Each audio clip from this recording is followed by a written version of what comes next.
Today in this video, I'm going to give you another example of why you need to dig back a little bit more and dig out plenty of stuff when you're doing a sprinkler repair. Let me show you something.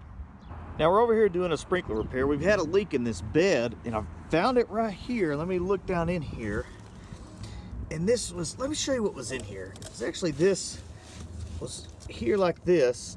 And where this went into this coupler, it actually had blown out. And the reason is because this was at a weird angle. It was all under a bind, and whoever had fixed this before, they couldn't quite push this over far enough to get this piece right here inside all that coupler all the way. And so this wasn't welded good at all. And so finally it held for a little bit, and then finally it had blown apart. And so when I dug this out originally, I thought I was just going to fix this one part. But I had remembered some of the tips that I've given you guys is, let me dig this out a little bit more and see where this pipe is going. And the reason is because there was pop-ups in this bed before, and now we switched it over, or we didn't, I didn't, but it had been switched over to drip. And so it just needed to be tied into maybe one or two spots. A bed this size, tying in one place would have been just fine. And so that's what I did. When I started digging this out, I found actually where it was tied in, and it was coming out of here on a riser, and it had this piece. It didn't have this piece on the bottom, it just had this screwed onto a riser. And so I knew that this drip was fed right here. It was tied in right here. I'd cut it off. Being that this bed was switched over from pop-ups to drip, I knew I just needed to tie into one place. And if I knew where it was tied in, maybe I could eliminate this kind of repair that was done before and just come straight up, tie it into the drip, and eliminate any other kind of piping that could break in the future. And so that's what I ended up finding right here.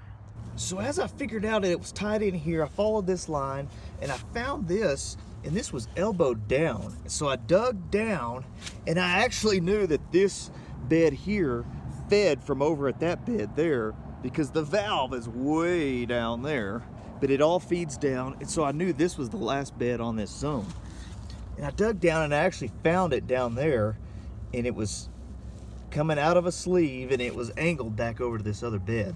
And so instead of fixing it where it broke here and trying to get all this tied back in right and leaving all this pipe in, see, I don't even need this, because this was most likely going to a head that was capped off. All I need is the water feed from the stub up coming from that other bed. And all I need this to do now is put this fitting on here. It'll be a little bit below grade right there, and tie my drip back into it. And now I've eliminated all this extra stuff here that I don't even need now.